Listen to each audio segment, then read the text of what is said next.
I have a very unpopular opinion.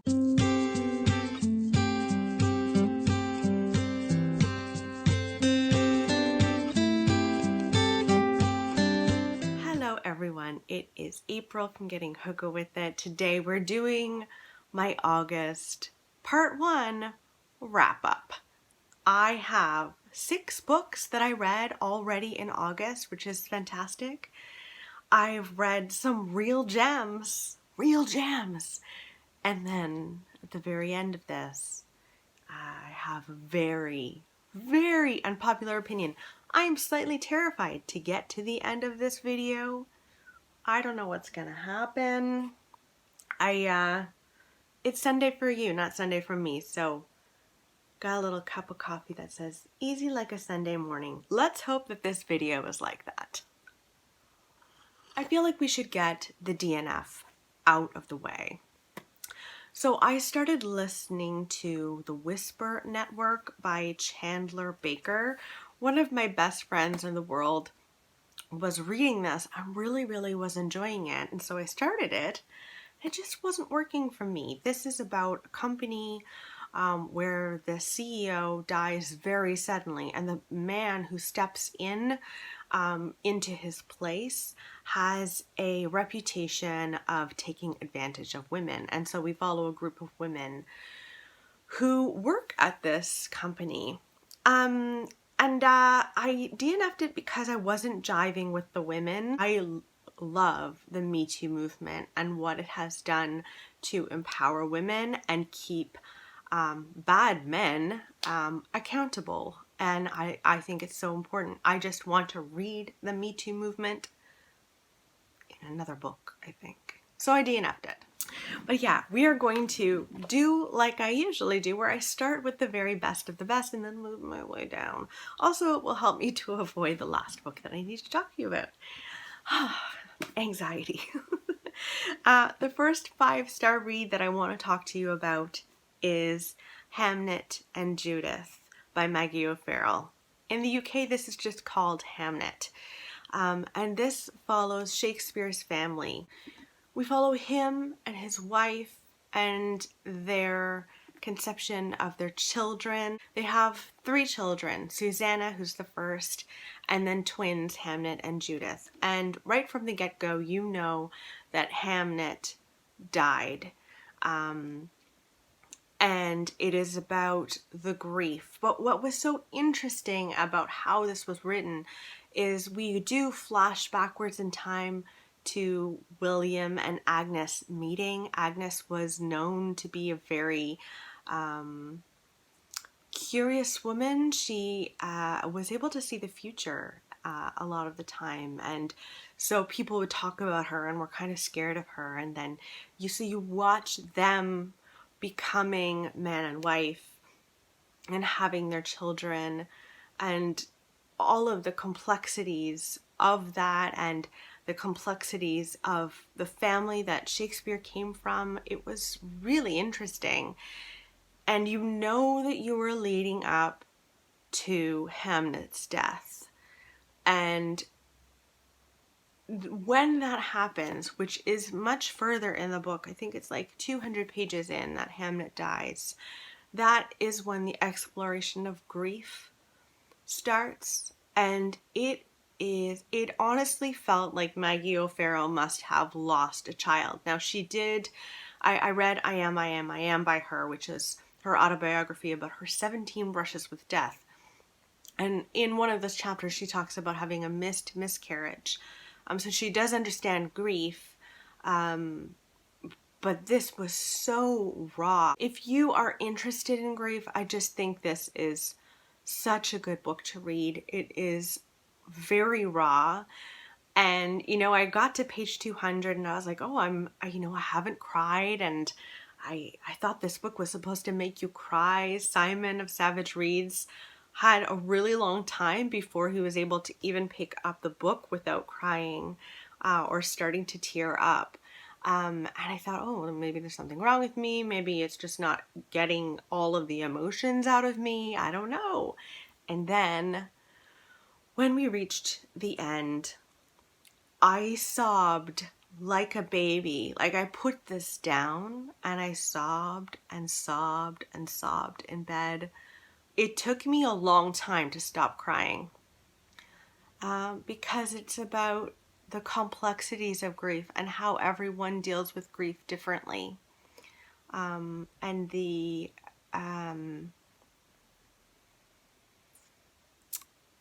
tensions that grief can bring because people grieve differently. It was beautiful. It's Maggie O'Farrell. She writes gorgeously, gorgeously, and I'm so glad that she wrote this. It was stunning. It was stunning. Okay, so the next 5-star read that I want to talk to you about is The Southern Book Club's Guide to Slaying Vampires. Now, this is the August pick for my Patreon book club. We are reading this together, and I think by the time this goes up, my very spoiler-filled vlog of me reading this will be up on the Patreon page. It should be. In any case, this is officially my new favorite horror book. I adored this book so much. This is about a group of women who belong to a true crime book club, and they get together every month to talk about true crime and talk about their lives. And mostly they stick to the book. And one day, our main character, Patricia, leaves the book club and she's attacked by a neighbor in a super gruesome, gory way. And she, because of this attack, she meets a man named James who might sort of be a vampire.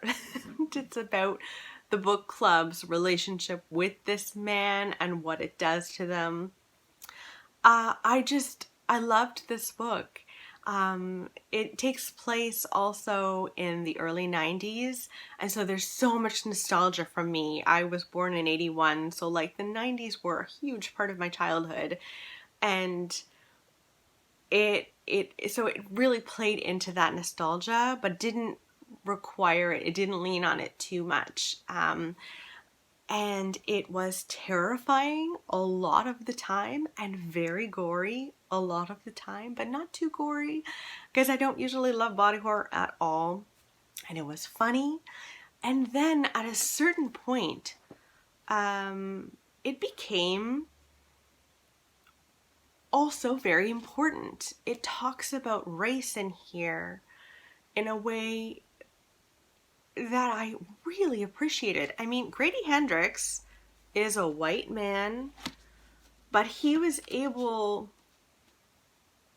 coming from a white person's perspective, I thought he was able to explore the issues of racism through one of the characters who had her community completely wrecked and terrified by someone who was stealing the black children away, and no one was doing anything about it because on a whole the news, media weren't covering this. If this was happening to white children, it would have been all over the news, but it wasn't.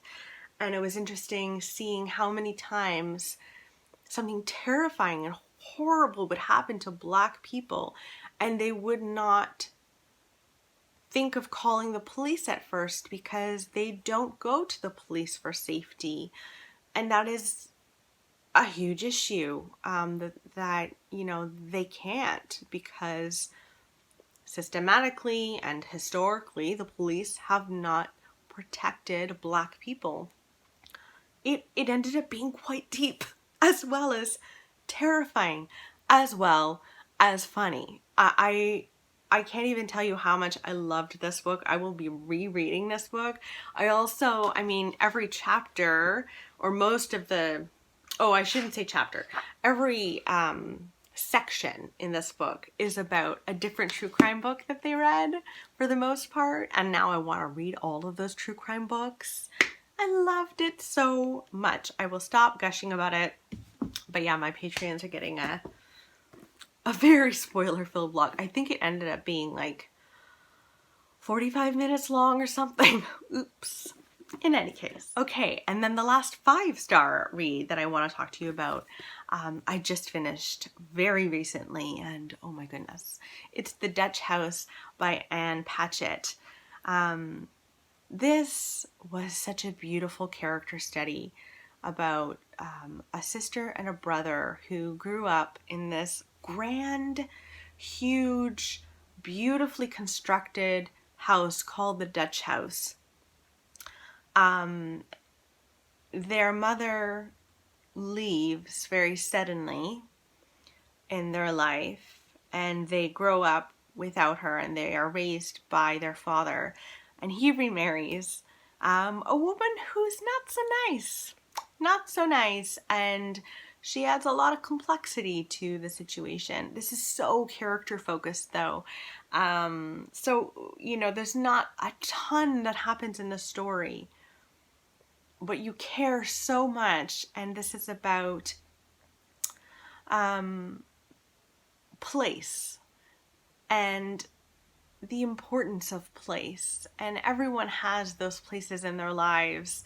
You know, for me, this brought up my grandparents' home, 66, and all of the memories that I have there, and our sister and our brother, they go and just park outside the Dutch House a lot. Like, there's a lot of those moments of them sitting together talking about their childhood and looking at the Dutch House and kind of sorting through all of their emotions. I really, really enjoyed this. Oh, I forgot to mention one of the most important parts of this book. I listened to this on audio, and it was narrated by Tom Hanks. And I pray to God that Tom Hanks does more narrations of audiobooks, because it brought it to life. Even the way he said chapter, he'd be like, chapter 17.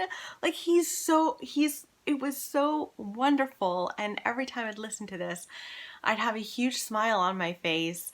A lot of it is quite comical, but a lot of it is also quite sad. There's a lot of sadness in this book, and it explores what wealth can do to a family sometimes, and how sometimes not everyone wants to be wealthy, and the dynamics that wealth can bring to a family at times. And I just adored every single second of this. So much. So much. Oh, I so highly recommend that you read that one. Now we're moving on to the 4-star reads, of which I think I only have one 4-star. And that was I'm Afraid of Men by Vivek Shraya. I listened to this on audio, and it was really, really enjoyable, that's for sure. So this is about the trans experience and how masculinity was essentially forced on Vivek throughout her life, in various different ways, and how difficult that has been for her. And I loved that. I thought it was so raw and honest and very vulnerable. It was a little short, if I'm being honest. I wanted more exploration, and I just wanted it to be a little more meaty in how long I was spending with this experience, because I'm not a trans person, and I would have enjoyed a little bit longer looking at her perspective and what happened to her throughout her life. So that's the only reason I docked a star, was it was quite short. It almost felt more like, I think it was kind of a compilation of essays, and that's totally fine. I just wish there were more essays in there. So I enjoyed it a lot, and I definitely want to read more about the trans experience because I think that's so important. But I really enjoyed it, and I definitely recommend it. There was a lot of like nodding moments for me reading that book.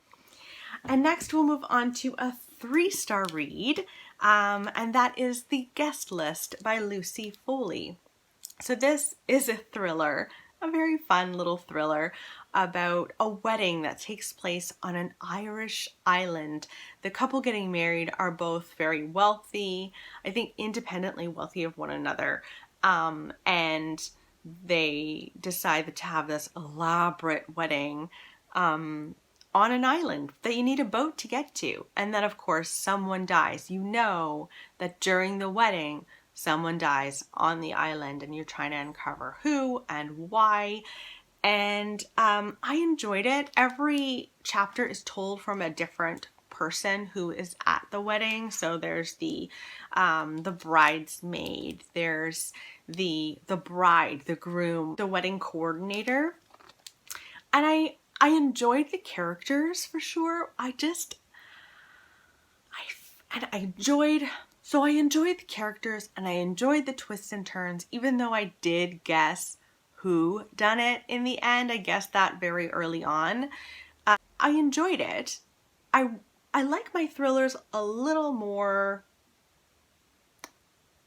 gritty than this. I think if you are new to thrillers, this is a good one to start with. It was just okay for me. Now we're gonna get to the book I really didn't like, and I'm really terrified to talk to you guys about it because I feel like many of you are gonna want to subscribe. Maybe not. I don't know. I hated this. I really, really, really hated this. I really hate. Where the Crawdads Sing is a historical fiction book about a girl who, I think it takes place in the end of the 60s. A girl who grows up in the marshes, essentially. Her whole family pretty much leaves her, and she pretty much raises herself in marshland. There is a murder of a very popular man in town, and the police think that she might have done it. First things first, I really struggled with people calling this literary fiction. To me, this is the farthest thing from literary fiction that you could get. This is much more women's fiction than anything else. Historical fiction meets women's fiction. So I really don't understand why people think this is literary, and maybe it's because of the very good descriptions of nature. Now, people keep saying that this is Delia Owens' first book, and I think I did too. She has written several other books. They have been nonfiction, nature writing. Yeah, she's written Secrets of the Savannah, The Eye of the Elephant, Cry of the Kalari.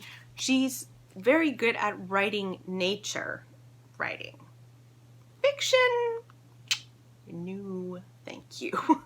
I will say that I really liked the beginning with Kaya and her family and the relationship, a very strained, awkward relationship that she had with her father, who she was very afraid of. I enjoyed that part. What it doesn't say on here that I can find is that this is going to be mostly a romance book. There's the romance in here.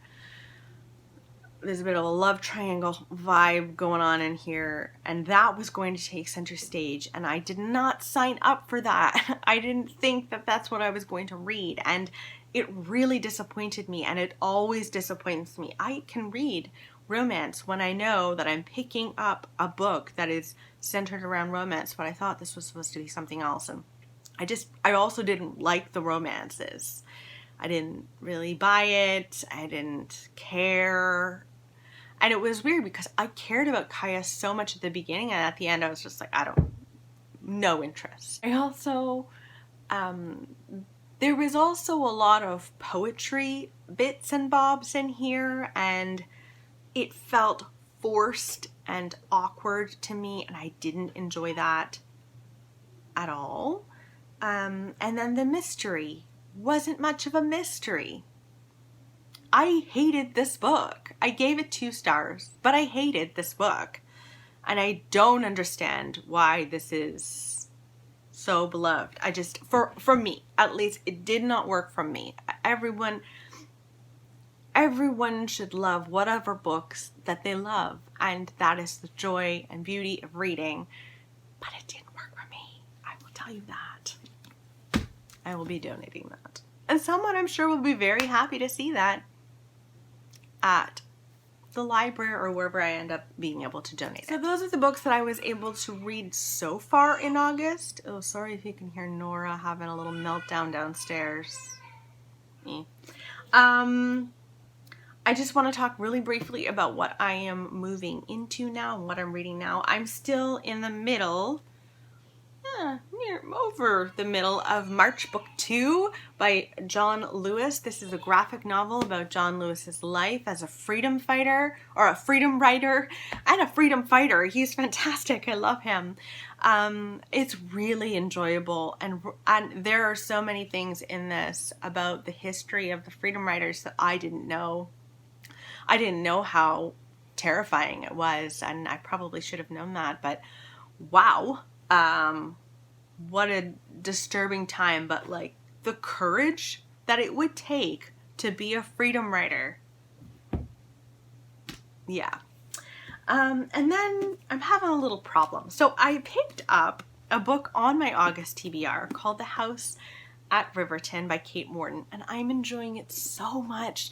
This is about a servant in 1924, and Grace is working at this house, and she, alongside the 2 daughters who are part of the family of this house, witness the death of a guest, and they're the only ones who witnessed it, and it's been ruled a suicide, but was it a suicide? I don't know. I am really, really enjoying the writing of this. This is Kate Morton's first book that she ever wrote, and I'm getting to it last. This is my last Kate Morton before she publishes something else. I'm really enjoying it, but I kind of put it down because as I've been reading it, I've been going, and I've been having like this kind of ridiculous stress inside where I'm like, I have so many library books that I should be reading and they have to go back soon. Why am I reading a big, huge, like this is a large, how many pages is this? Nearly 500 pages. Like, why did I pick up an enormous book that I already own when I have all of these library books? So I've kind of dwindled down the amount of library books I think I'm actually going to read, and I'm going to like cancel my holds. This is why I like to own books on my shelf. In any case, I've put it down momentarily because I really want to prioritize reading Survivor's Song by Paul Tremblay. Now, I am very early days into this. 14 pages in. This is a horror book about a bit of a virus that takes over the world that makes people essentially into zombies. And we follow a doctor who's trying to get to one of her patients who is pregnant and who has been bitten and now might have this virus. It sounds, it's good. Well, I haven't written anything. I've only read 14 pages, but I'm liking it so far. So those are the books that I'm currently kind of reading. Let me know in the comments below. What have you read so far in August that you've really, really loved? I would love to know. And I will talk with you very soon. Bye, everyone.